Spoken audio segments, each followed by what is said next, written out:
primer factor es una limitación biológica, física, ¿cierto? Y el segundo factor es el entorno en donde habita. Okay. ¿Sí? Pero cuando nosotros eliminamos las barreras o adaptamos el entorno, automáticamente desaparece la discapacidad. Hola, bienvenidos a un nuevo episodio de Cómo hackear tu mente. Hoy estamos con Martín González. Él es emprendedor social, es escritor, es periodista. De hecho, acá nos trajo hoy uno de su primer libro, como un gran regalo. Muchísimas gracias, Martín. Y yo sé que también eres director ejecutivo de la Fundación Humanos con Sentido. Así que bueno, muchas gracias por estar con nosotros. Qué felicidad y sobre todo qué felicidad poder hablar de este tema que estaremos trabajando a lo largo del episodio, que ya les vamos a contar qué es. Así que gracias por estar acá, Martín. Hola Manuelita, hola a todos. ¿Cómo están? Muchas gracias por invitarme. Esa plena admiración por lo que hacen. Qué chévere, qué rico estar acá. Y pues lo importante es que podamos compartir conocimientos para crear nuevo conocimiento y que esto pues le deje herramientas a las personas para que creemos en una situación y una sociedad mucho más humana, mucho más incluyente. Claro que sí, esperemos que así sea y gracias por aportar para generar esas herramientas y poder todos trabajar en nuestro bienestar. Martín, antes de comenzar, yo quiero que nos cuentes un poquito de ti, qué haces en tu día a día, de qué se trata esta fundación y bueno, de qué se trata este libro que me entregaste tan increíble, cómo es tu vida hoy en día. Cuéntanos un poco de lo que haces. Bueno, yo soy periodista por pasión y elección, soy emprendedor social y escritor por selección natural y soy un reformista social por misión existencial. Ok. Llevo alrededor de 6, 7 años emprendiendo y todo este proceso lo he dedicado a la población con discapacidad, mayormente la población sorda. Hace más o menos 7 años, a través del periodismo, llego a las familias de personas con discapacidad auditiva y me enamoro profundamente de esos problemas y esos inconvenientes que tienen ellos en su día a día. Y ahí decido investigar un poco más como qué es la discapacidad, pero también darle un vuelco total a cómo lo concebimos, ¿sí? Ahí duró más o menos 3 años y en esos 3 años yo estoy en mi universidad y le digo a la directora de mi carrera, quiero hacer mi tesis sobre esto. Ella me dice, no puede. Usted no puede porque no tenemos un profesor experto que le pueda hacer el seguimiento a su investigación. Yo le dije, sí puedo. No me quiero adherir a otras cosas. Quiero hacer esto porque son personas que necesitan visibilizar lo que hacen y lo que están padeciendo. ¿Y tuviste alguna experiencia como para apasionarte tanto con este tema o cómo llegaste realmente a que este tema te interesara al nivel de no solo querer hacer tu tesis en ese momento, sino decir, no, es que es este tema o este tema? Sí, dos cosas. El periodismo es un servicio social, pero es más allá es una responsabilidad humana. Y segundo, que una de las mamás de las personas sordas me dijo, usted viene acá porque de verdad le interesa el tema o porque nos quiere coger como ratas de laboratorio para hacer su trabajo. Eso me comprometió un montón. Entonces ahí fue, Claro que yo sí. vi una oportunidad donde decía, sí, las personas necesitan que vengan periodistas a trabajar con ellos, no a trabajar para ellos, ¿sí? Y ya luego es cuando ella me dice, mi directora me dice, lo reto, durante 6 meses va a ser una investigación periodística sobre este tema. Y si estos profesores se consideran que esto da para una tesis de grado, lo apruebo. Y así fue, demostré. Entonces, demostré que había algo más allá de la discapacidad y paso a hacer mi investigación la hago con personas con discapacidad. Martín, perdón, ¿qué era eso que lograste demostrar que era un poco más allá, que había más allá de la discapacidad? Que la discapacidad no es una enfermedad, Ok. ¿sí? Y que existen fenómenos comunicativos que podemos emplear nosotros, los oyentes, yo trabajaba discapacidad auditiva únicamente, y que había un entorno cultural creado por la misma población sorda y que merecía ser contada. Y eso fue lo que hice. Entonces, a partir de esa visión cultural, lo llevo a una investigación donde le digo a los medios de comunicación, necesitamos informarle a las personas, necesitamos considerar a las personas sordas parte de nuestras audiencias. Y entonces ahí es donde nace el equilibrio ausente y que posteriormente se convierte en un libro equilibrio ausente, ya no el equilibrio, sino equilibrio ausente. Equilibrio ausente, ¿por qué? Porque pues sabemos que el oído nos da cierto equilibrio, cierta estabilidad física al cuerpo. Ahí hay una ausencia quizás del oído, pero también hay una ausencia porque el periodismo no le está informando a la población sorda. Y hay un principio básico del periodismo que es siempre mantener el equilibrio. Entonces, no solamente es contrastar información, sino también dirigirnos a las audiencias bajo esos fenómenos comunicativos que ellos requieren. Por eso se llama equilibrio docente. Pues Martín, qué interesante, y yo más allá del periodismo lo veo como en un día a día, ¿no? Que de hecho esto me gustaría que lo habláramos más a profundidad y preguntarte al respecto, no solo de la discapacidad auditiva que nos hablas ahora, sino en general. Este es un tema que pasa en nuestro día a día, que todos sabemos que existe, que está ahí, pero tal vez no sabemos cómo interactuar con él, cómo manejarlo, ¿no? Nos pasa como por desapercibido y lo ignoramos, y son todas estas discapacidades invisibles. Para ti, ¿qué son las discapacidades invisibles? Bueno, las ¿O cómo lo ves discapacidades tú? invisibles son aquellas que, por supuesto, nos representan una dificultad para identificar, Ok. ¿sí? La discapacidad auditiva, o sea, no tienes un distintivo, a menos de que tengas un audífono, ¿sí? Que te indique que eso Esa te persona tiene auxilia, algo. exacto, pues sí, exacto, es asistida a través de esto, como pasa con el bastón para las personas con discapacidad visual o la silla de ruedas. Pero también hay otras discapacidades como las psicosociales, ¿sí? Claro. Las cognitivas quizás no tanto, porque pues, por ejemplo, ver personas con síndrome de Down ya es más familiar para nosotros por ciertos rasgos físicos que tienen las personas.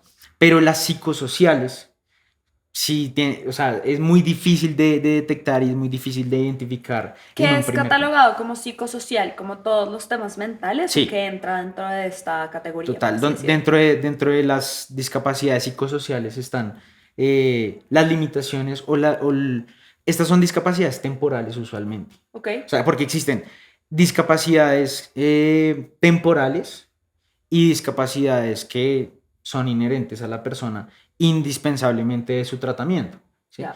Entonces, una discapacidad psicosocial puede ser la depresión, puede ser el Alzheimer, puede ser la demencia. ¿Mm?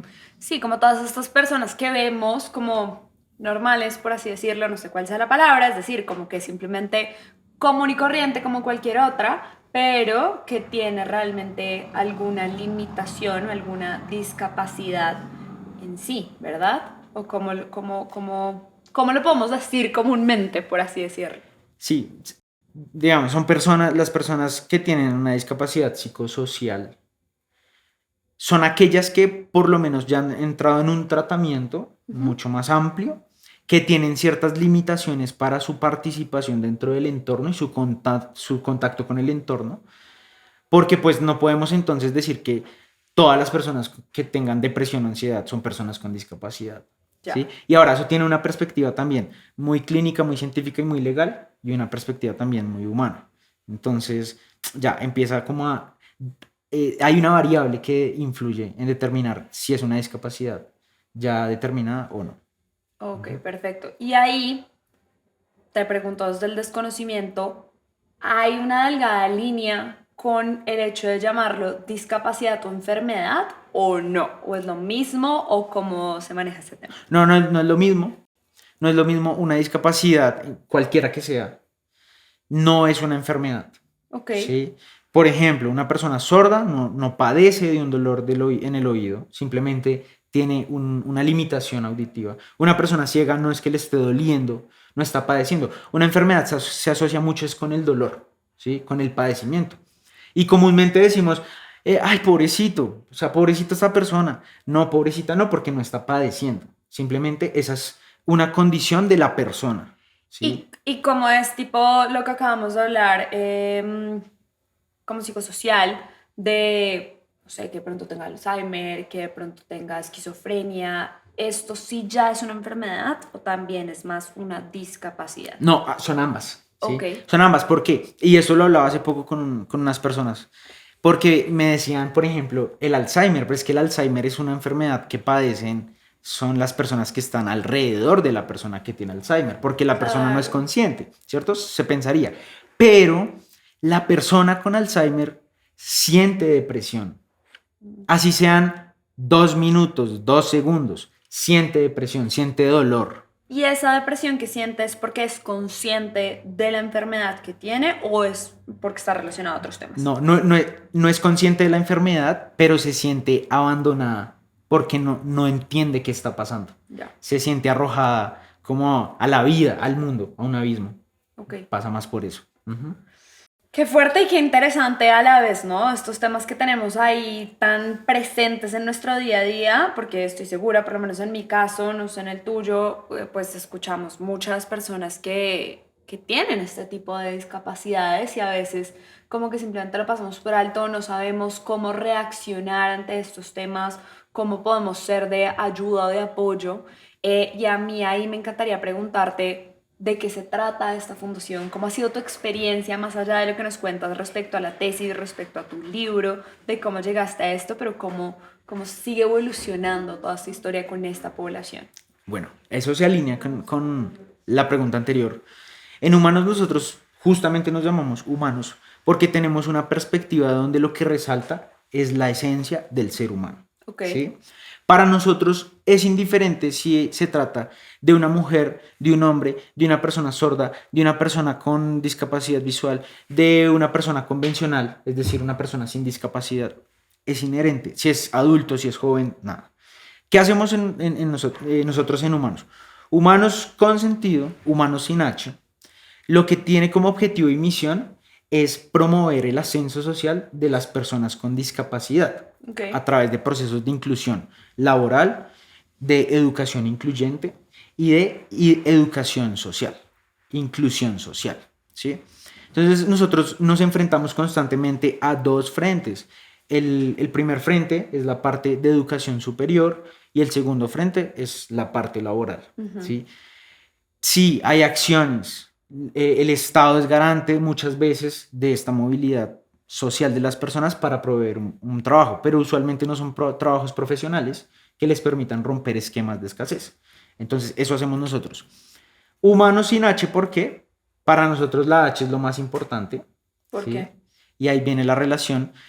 Para nosotros la H es una letra invisible en nuestra pronunciación, Sí, es muda, ¿sí? No se escucha, no la escuchamos. de acuerdo.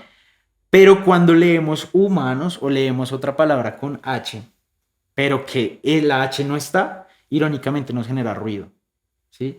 Como que nos incomoda, como así, humanos, pero sin Sí, H. claro, no es lo que hemos visto siempre, no está bien escrito, se Claro, tiene no que está escribir con bien. H. Me hace falta la H. Entonces, para nosotros la H es lo más importante, Ya. porque hay cosas que, aunque no se vean y no se escuchen, suelen ser muy importantes. Sí. ¿Sí? Entonces, eso hacemos, queremos resaltar, queremos que nosotros, las personas convencionales, la sociedad, sienta esa misma incomodidad de no ver la H, de no ver que hay inclusión, de no ver que hay personas con discapacidad dentro de sus trabajos, dentro de sus entornos, que se rompan esas barreras. Eso es lo que queremos. ¿Y cómo hacemos eso? Es un tema que, claro, sabemos que existe, pero lo tenemos ahí dormido. Es decir, si no hablamos de estos temas, pues es muy fácil para mí no acordarme que existe. No tengo una persona cercana que tenga este tema o cómo funciona eso. Claro, usualmente ese es el factor o la variable que más influye para que las discapacidades invisibles o las discapacidades en general no sean un poco desconocidas. Porque no tenemos siempre una persona que esté ahí al lado. Es decir, voy a relacionar discapacidad con equidad de género, por ejemplo, Sí, ¿cierto? Mujeres tenemos en todos lados, mujeres hay en nuestras casas, sí, ¿sí? Sectores sociales LGBTI. Puedes tener, yo tengo un amigo, tengo una amiga, tengo un conocido, sí, son muy cercanos, son muy sí. próximos. Pero decir persona con discapacidad es muy raro. Y puede ¿sí? que igual tengamos muchas personas cercanas que, como tú lo describías, por ejemplo, tengan o depresión o ansiedad o como que no se sientan muy bien consigo mismas, pero es totalmente invisible y son cosas que pues que no vemos, que si no se hablan y si no nos cuentan, no tenemos cómo saber. Total, son muy personales, ¿sí? Ok. Son muy de la persona. Entonces es muy difícil. Ahora, ¿qué podemos hacer? La inclusión es un concepto que es tendencia, ¿sí? Hablamos mucho de inclusión, pero la inclusión se está convirtiendo en algo muy peligroso y es utilizar la inclusión como un camino para mejorar mi reputación, ¿sí? Es decir, Sí, como que está bien visto, entonces si yo ayudo, si yo tengo este tema de inclusión involucrado en mi vida, entonces soy mejor persona. exacto. O sea, es decir, yo apoyo a las mujeres, apoyo a los indígenas, apoyo a las personas con discapacidad, pero en realidad no tengo procesos de inclusión conscientes y en realidad lo que me interesa es mejorar mi imagen, mi voz, mi discurso. Eso no es inclusión y eso para mí es una de mis preocupaciones. Vamos a caer en el otro extremo en donde hablar de inclusión va a generar mucha incomodidad, ¿sí? Porque se va a ver como una forma de opresión, de exigencia, de que tú tienes que incluir, ¿sí? Y es una línea muy delgada. Ahora, yo aquí en Equilibrio Ausente desarrollo un concepto que es inclusión consciente, ¿sí? Que no debería diferenciarlo de la inclusión. Pero la inclusión consciente, ¿qué es?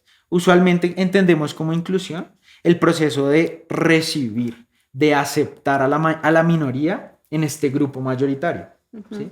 Entonces, tú por ser mujer, ejemplo, yo te voy a incluir en este gran grupo de hombres y eso es inclusión.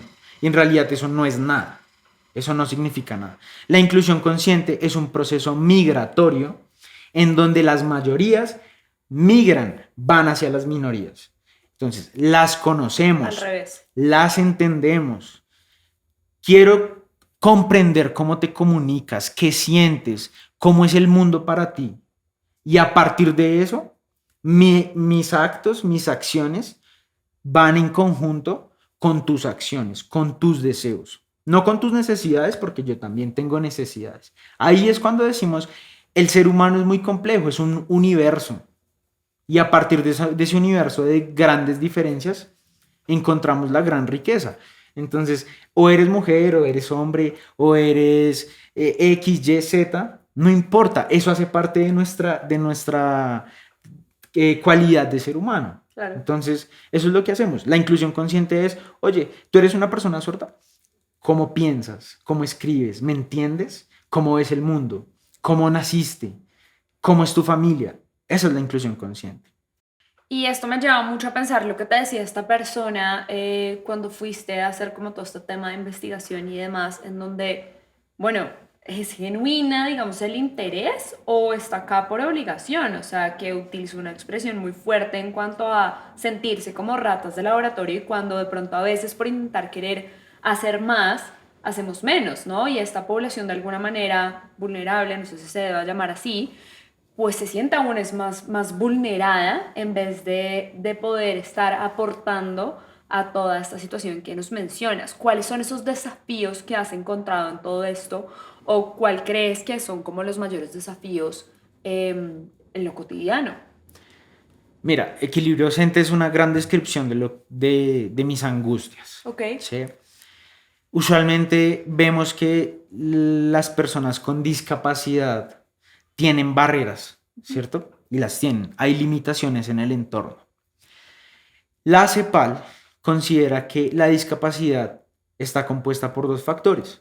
El primer factor es una limitación biológica, física, ¿cierto? Y el segundo factor es el entorno en donde habita. Okay. ¿Sí? Pero cuando nosotros eliminamos las barreras o adaptamos el entorno, automáticamente desaparece la discapacidad. ¿Sí? Uh-huh. ¿Cuáles son esos retos? Que nosotros como sociedad entendamos que necesitamos hacer ajustes en el entorno. Solo haciendo ajustes en el entorno, y eso parte de nosotros mismos, eso hace parte de hackear nuestra mente. De decir, por ejemplo, no eres una persona enferma por ser una persona con discapacidad. Eres una persona con una condición, con una característica, con una forma de pensar totalmente diferente a la mía, pero que podemos interactuar. Y que empiezas del lenguaje, ¿no? Esto me acuerda mucho alguna vez, o pues muy pequeña, yo decía siempre incapacidad. Y resulta que entiendo, tú ya me corregirás, que es totalmente diferente decir la incapacidad a una persona con discapacidad, Claro. ¿no? decimos incapacidad, lisiado, discapacitado, inválido, Ay, qué horror. Sí. especial, el cieguito, el sordito, todo esto Es un niño especial. Sí, es no lo es. cierto. No lo es. O cuando tú, mira, Todos somos especiales. hay una cosa que demuestra que tú, dentro de tu inconsciente, Sí. hay una exclusión brutal, brutalmente agresiva. Y es cuando una persona con discapacidad te sorprende por lo que hace. ¿Por qué te sorprende? Claro.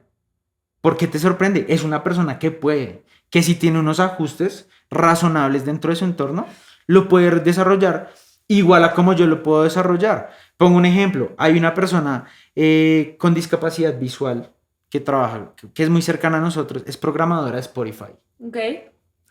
¿Qué necesito hacer Spotify? Simplemente adaptar su teclado Y ya. y ya. Y entonces la gente se sorprende. ¡Wow! ¿Cómo así? ¿Cómo así que ¿Por pudo? qué? Claro. No, porque no son especiales, no son enfermos, no son el sordito, no, nada de eso, ¿sí? Desde el lenguaje empieza la construcción social. Justamente por eso yo no hablo tanto de discapacidad auditiva, hablo de sordidad. Ok. ¿Y qué es sordidad? Cultura sorda. Y cuando hablamos de cultura sorda, ¿qué es? Cómo piensan, cómo escriben, cómo leen, quiénes son, cómo interactúan. Todo lo que es un aspecto cultural que nos permite ver una visión mucho más humana. Y lo que tú dices, ¿no? ¿Cómo cambiamos ese paradigma al final de porque son ellos los que tienen que entendernos a nosotros y no nosotros quienes somos los que tenemos que ir a entenderlos a ellos al final? Total, ese es el equilibrio ausente. Ellos se esfuerzan un montón por ser incluidos. Mira a una persona usante de silla de ruedas. Se esfuerza un montón por subir la rampa, se esfuerza un montón por entrar y que el espacio sea... Él se esfuerza. Nosotros debemos esforzarnos también a primero a hackear nuestra mente y decir, no es enfermo, su silla de ruedas hace parte, es una extensión de su cuerpo. ¿Sí? Ahí hackeamos. Y cuando hackeamos nuestra mente, empezamos a eliminar las barreras que hay en el entorno y eliminamos la discapacidad.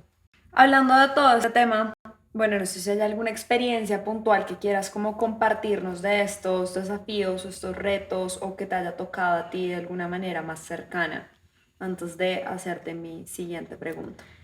Sí, tengo una experiencia que es muy dura en el sentido de querer hacer y no poder. Ok. Yo aprendí lengua de señas, me demoré 2 años en aprenderlo con mi amigo Camilo. Camilo es mi cofundador, es mi partner. Y él, letra por letra, palabra por palabra, me enseñó lengua de señas. Yo le enseñé español, no desde cero, pero le enseñaba cosas en español. Y luego me convertí en su intérprete. Perdón, necesito hacer una pausa acá. ¿Cómo así que le enseñaste español? ¿Eso cómo pasa? Entonces, la población sorda se divide en dos: personas sordas congénitas o personas sordas adquiridas. Okay. ¿Qué quiere decir congénitas? Que has nacido con una discapacidad auditiva. Y adquirido, pues que en un momento de tu vida lo adquiriste. Ya. Quienes han nacido con la limitación auditiva, pues tienen que aprender lengua de señas o tienen que aprender español o algún idioma, tal y como nosotros lo tenemos que hacer, ¿cierto? Entonces, muchas veces por ser una discapacidad invisible, ignoramos que esa persona no habla español, no lee igual que nosotros, ¿sí? Y que tiene que estudiarlo, tiene que aprenderlo. Pero son personas que igual, pues, hablan, supongo, como nosotros o no tanto. No, si son adquiridas, puede que sí. ¿Por qué? Porque si son adquiridas, su primer idioma es el español o es el idioma que utilizaron durante toda su vida. Pero si es congénito, no. ¿Sí? Y ese es el gran peligro. Las familias usualmente dicen, no, mi hijo nació con discapacidad, rehabilítenlo. ¿Cómo que rehabiliten? ¿Qué significa rehabilitar? ¿Sí? Como volverlo a habilitar, no. Okay. Entonces, ese es el peligro. Los papás quieren rehabilitar a sus hijos sordos y lo que hacen es atrofiar la parte frontal del cerebro, que es la parte encargada del lenguaje.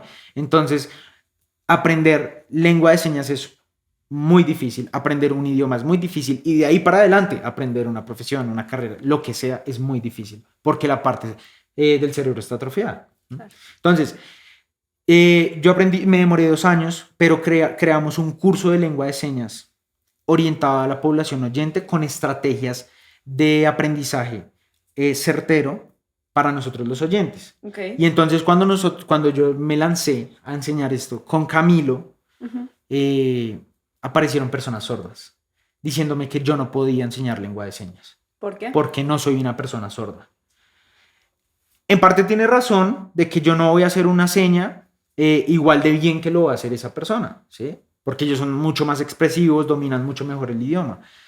Pero también se debe a que es de las pocas formas de monetizar o de tener una oportunidad de trabajo para las personas sordas, ¿sí? O sea, no encuentran cómo, entonces enseñemos lengua de señas y eso es lo que nos Les da un ayuda. ingreso, claro. Entonces se convierte en un activismo que no contribuye en lo absoluto para que ellos también se incluyan con nosotros, así como nosotros tenemos que incluirnos a ellos, ¿sí? Entonces esa experiencia me ha dolido mucho, me ha costado mucho. No me puedo tampoco yo como director de humanos arriesgar con la población sorda a que ellos se pongan en contra mío, porque también los respeto, ¿sí?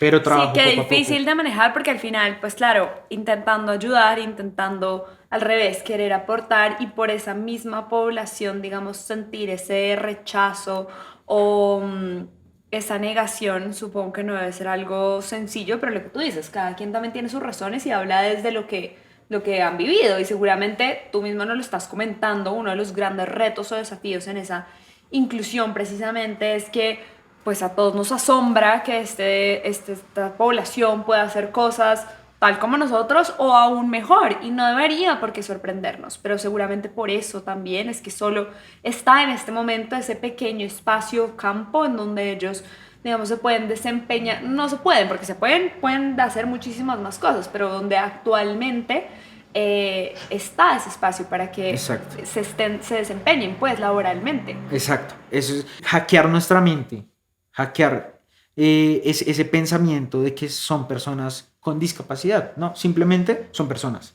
Son personas con un idioma distinto, son personas con una condición distinta, con una concepción del mundo distinta, y ya. Ahora, con la población, con las discapacidades invisibles, como la discapacidad auditiva, aquí doy 3 recomendaciones puntuales. Lo primero, preguntar si es una persona sorda y si entiende español. ¿Ok? ¿Sí? ¿Hablas español? Si te dice que sí, le preguntas, ¿podemos comunicarnos por la escritura? Y ya. Perfecto. Si te dice, no, no hablo español, entonces el segundo consejo es, o la segunda recomendación es, utilicemos el teatro. ¿Sí? Mímica. Mímica. Hagamos Ok. mímica. Esa es una experiencia muy linda que tuve con Camilo de explicarle qué era la depresión. Las personas sordas congénitas piensan en imágenes. Ya. Entonces, algo que no ven, algo que no visualizan, no existe o es difícil de entender. Entonces, ¿qué hacía yo? Cogía una chaqueta y le decía, la chaqueta significa depresión. ¿Qué es depresión? Me siento así, así, así, así. ¿Listo? Yo la tengo puesta, tengo estos síntomas, tengo estas conductas, pero empiezo a buscar formas de apoyo en un psicólogo, en mi familia, en un amigo, ¿sí? Y poco a poco esta chaqueta se va a ir quitando de mí, se va a ir desapareciendo. Entonces, así es mucho más fácil de comunicarnos con ellos. Y la tercera es simplemente tener una concepción de la discapacidad desde un punto de vista humano. Humano. ¿Mm? El ser diferentes nos enriquece. Entonces, acerquémonos, conversemos. Si no entendemos, hagamos mímica, lo que sea. Rompamos ese hielo. Sí, desde la empatía, ¿no? Más que cualquier otra cosa. ¿Sí? Martín, últimas 2 preguntas de otro tema o de este mismo, si tú quieres. ¿Cómo hackeamos nuestra mente? ¿Cuáles 2 tips nos dirías para poderlo hacer? Lo primero que hay que hacer es cuestionar una idea Ujú. y desaprenderla. Esto se dice así, esto es así, realmente. Yo lo entiendo de una forma acertada. Y lo segundo, creo yo que después de desaprenderlo, lo que podemos hacer es entender lo nuevo y crearlo, arriesgarnos a crear un nuevo pensamiento. Así podemos hackear, creo yo, que nuestra mente. Tiene mucho que ver con lo que haces y con lo que nos acabas de mencionar, ¿ah? De cómo empezamos a no ver a este tipo de personas diferentes, sino vernos a nosotros como esa población diferente. Tal Y cual, cambiar los paradigmas y la aproximación. tal cual.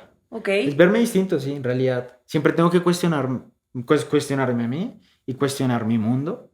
Y a partir de esos cuestionamientos y de lo que haga disonancia, empezar a crear respuestas quizás distintas. ¿Y cuál dirías que es la segunda? No. O sea, primero cuestionar, desaprender y Ujú. luego crear. Hay que tener una disrupción creativa frente a lo que hemos cuestionado. Pues qué aproximación tan interesante. Muchísimas gracias por compartirnos toda esta información. Por lo menos yo he aprendido muchísimo hoy, así que quiero agradecerte no solo por este espacio, por todo lo que nos acabas de compartir, sino por el trabajo que haces día a día. Creo que al final necesitamos más personas así en el mundo para cambiarlo, para poder ver las cosas desde otra perspectiva y poder seguir trabajando en convertirnos en mejores personas y en aportar no solo ese bienestar personal, sino de todos como comunidad, como una gran comunidad. Así que mil gracias y no sé si hay algo más que quieras decir antes de cerrar este episodio de hoy. No, gracias a ustedes. Yo solo no voy a lograr nada. Ustedes solos no van a lograr nada. Vamos a lograr grandes transformaciones. Vamos a lograr transformar nuestro país a partir de la cooperación, del trabajo en equipo. Entonces, estoy dispuesto a cooperar con quien sea por el bien de la salud pública de nuestro país, de la salud mental de nuestro país, de la inclusión y de la humanidad. Y lo segundo, pues, es retarlos. O sea, les quiero dejar un reto. Este contenido tan valioso que ustedes hacen, pues merece también llegar a la población sorda. Entonces, yo les he entregado una herramienta donde pues van a encontrar ciertos elementos que les permitan adaptar, aunque sea 5 minutos, 3 minutos de lo que ustedes están creando para que también les llegue a una persona que seguro se va a transformar. Una persona con discapacidad auditiva que necesita su contenido. Eso es. Pues qué interesante. Muchísimas gracias y bueno, así lo haremos. Esperamos que hayan disfrutado esta información, este episodio y nos vemos muy pronto en próximos episodios con temas más interesantes aún. Muchas gracias. Gracias por ser parte de esta experiencia. Te esperamos en el próximo episodio. Síguenos en nuestras redes sociales y encuentra más información en senti.co.